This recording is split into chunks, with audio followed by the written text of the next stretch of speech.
Hello and welcome to the new video. Here we are going to discuss about the glycolysis.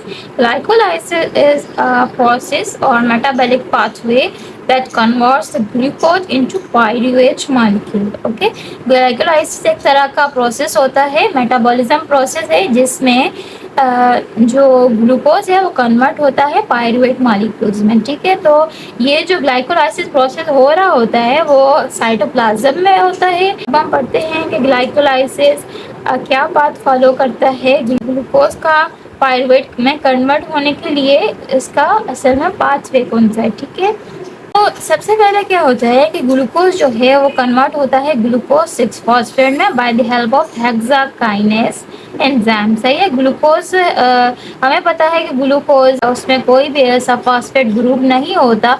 अब glucose molecule convert होता है glucose 6 phosphate में in the presence of enzyme which is हेक्साकाइनेस.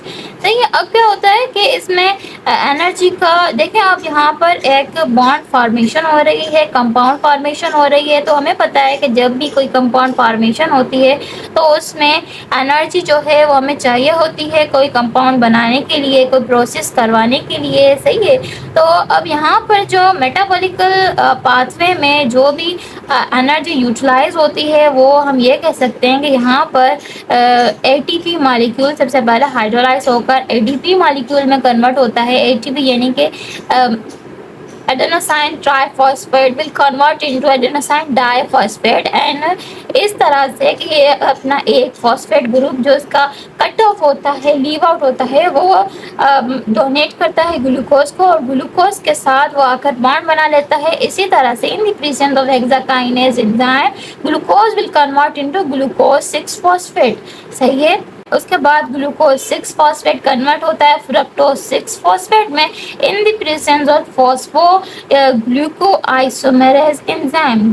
Phospho ग्लूकोआइसोमेरेज enzyme के presence में glucose 6 phosphate convert होता है fructose 6 phosphate में. अब यहाँ पर ग्लूकोज और फ्रक्टोज में हमें पता है कि ग्लूकोज जो होता है और फ्रक्टोज एक दूसरे के आइसोमेरिक फॉर्म है. सही है. इनमें ये दोनों ही हेक्सोस शुगर हैं और आइसोमेरिक फॉर्म है एक दूसरे के. एक एल्डिहाइड है तो दूसरा कीटोन है. ठीक है.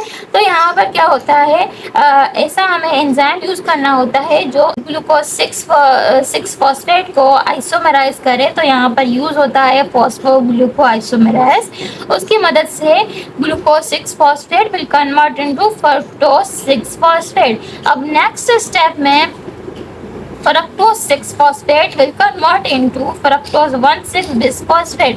अब देखिए यहाँ पर पहले fructose 6 में एक फॉस्फेट ग्रुप था. अब यहाँ पर fructose 1,6 bisphosphate आ गया, यानी कि 2 फॉस्फेट ग्रुप आ गए और उसकी फ्रक्टोज की एक फर्स्ट पोजीशन पर है फॉस्फेट ग्रुप और दूसरा जो है वो 6 पोजीशन पर है.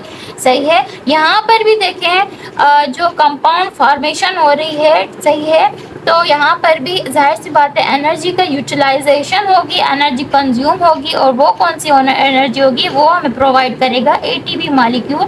वो पहले हाइड्रोलाइज होकर एटीपी में कन्वर्ट हो गया. यानी कि हम ये कह सकते हैं कि यहाँ पर एक एटीपी मॉलिक्यूल यहाँ पर भी कंज्यूम हो रहा है और अपना यहाँ पर फॉस्फेट ग्रुप बॉन्ड बना रहा है फ्रक्टोज के साथ. अब देखें यहाँ पर एक टर्म आता है बायफॉस्फेट और यहाँ पर दूसरा टर्म है बिसफॉस्फेट.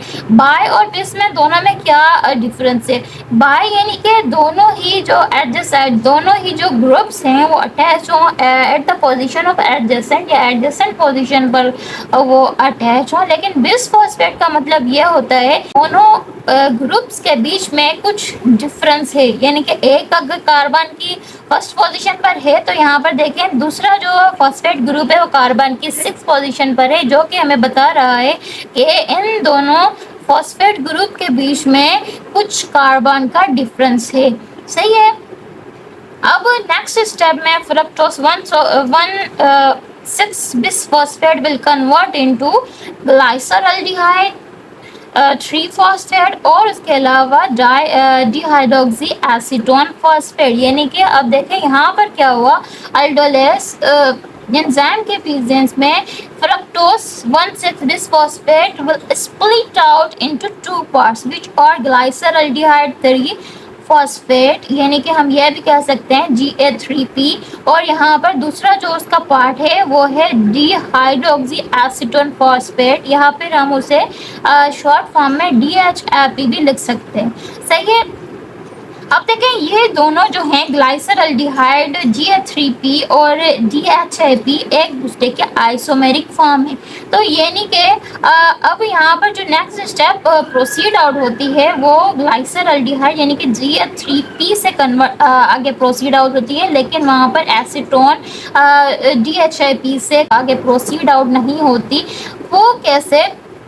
देखिए यहाँ पर आपने देखा होगा जब भी ग्लाइकोलाइसिस वो प्रोसेस होती है, प्रोसीड आउट होती है, तो ग्लूकोज से पायरुवेट के 2 मॉलिक्यूल्स बनते हैं, लेकिन यहाँ पर तो देखें Ga3P एक ही प्रोसीड आउट करवा रहा है और यहाँ पर नहीं हो रहा, DHAP कन्वर्ट नहीं करवा, आगे प्रोसीड आउट रिएक्शन को नहीं करवा रहा।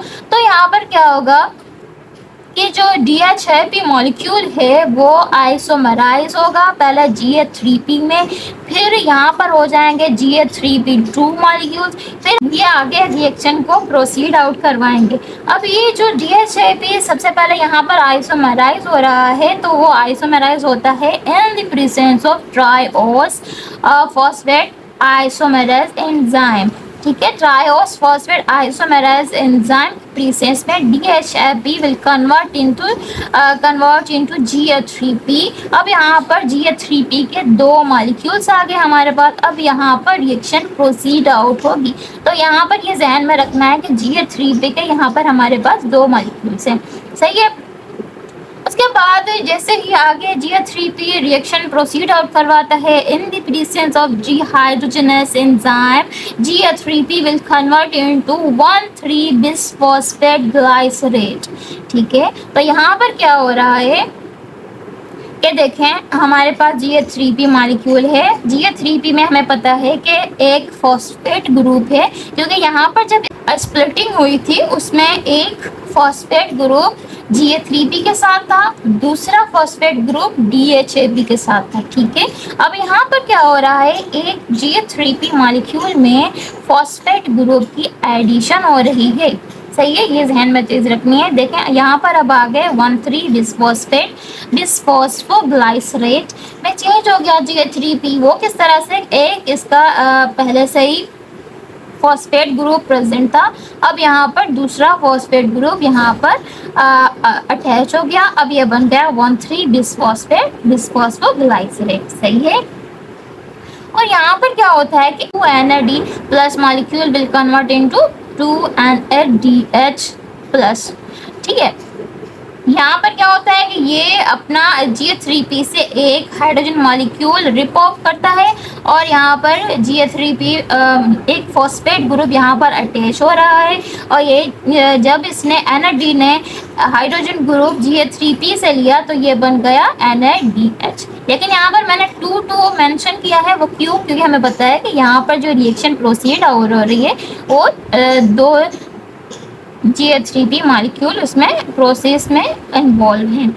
सही है।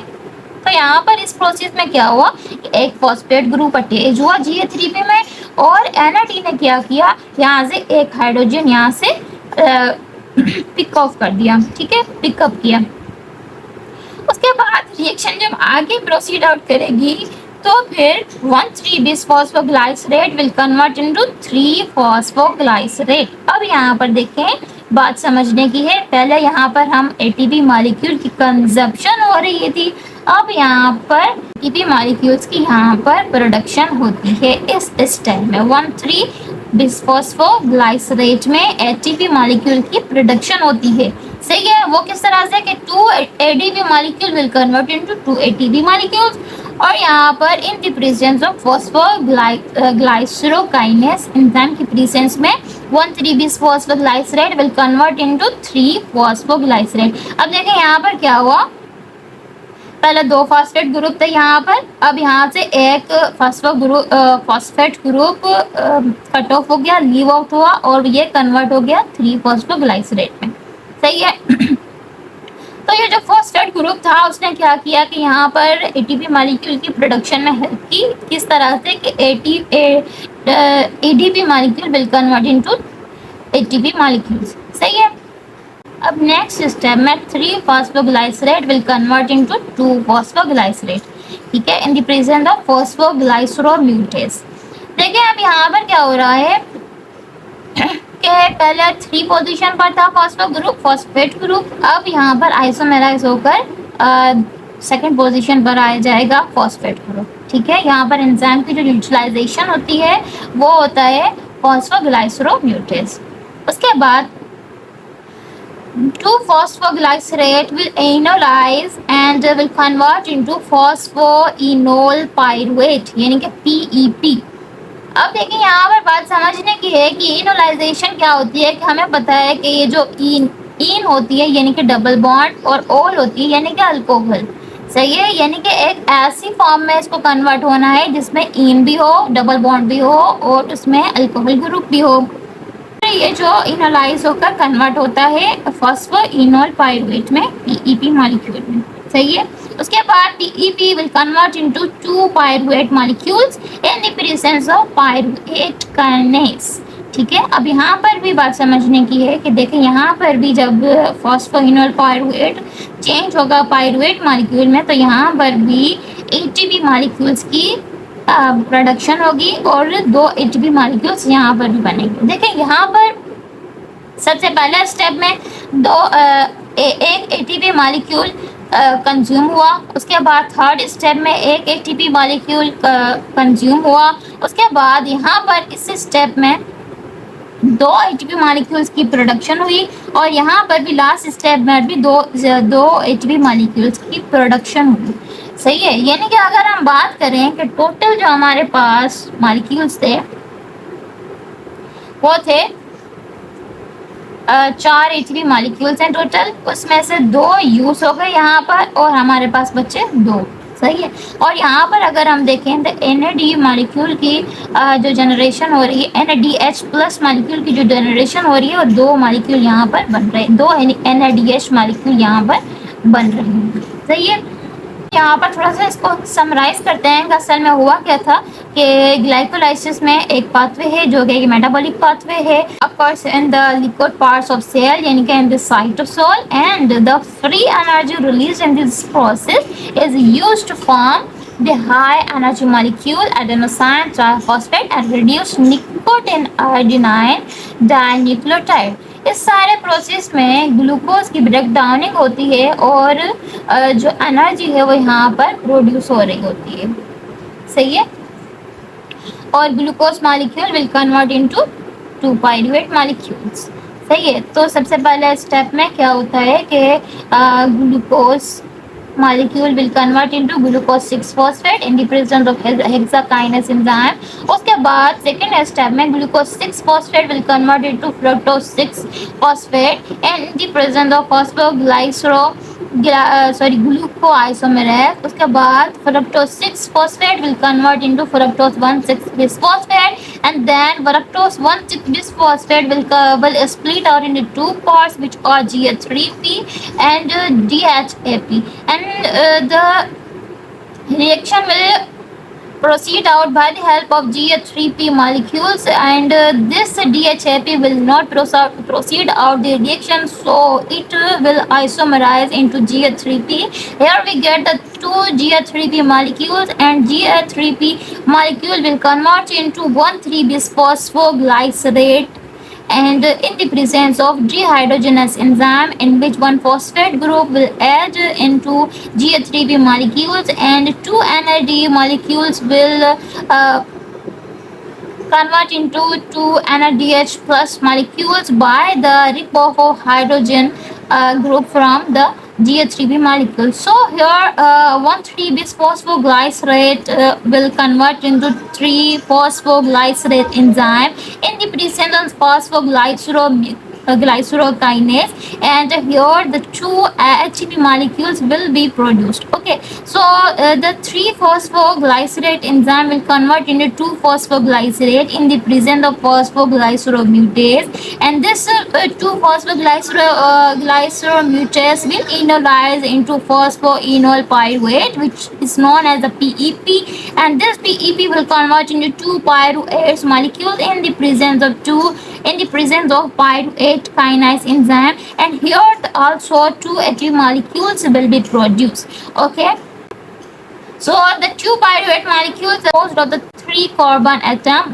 which is known as a 3 triose sugar, and we can say as we know, glucose is a 6 or a hexose sugar, and glucose will convert into 2 pyruvate molecule, which are the triose sugar. So here the reaction will proceed out into several steps, which are also pyruvate will convert into directed molecules, and also it will utilize into body parts, or it will enters in the Krebs cycle, and we will discuss the Krebs cycle and electron transport chain in our next class.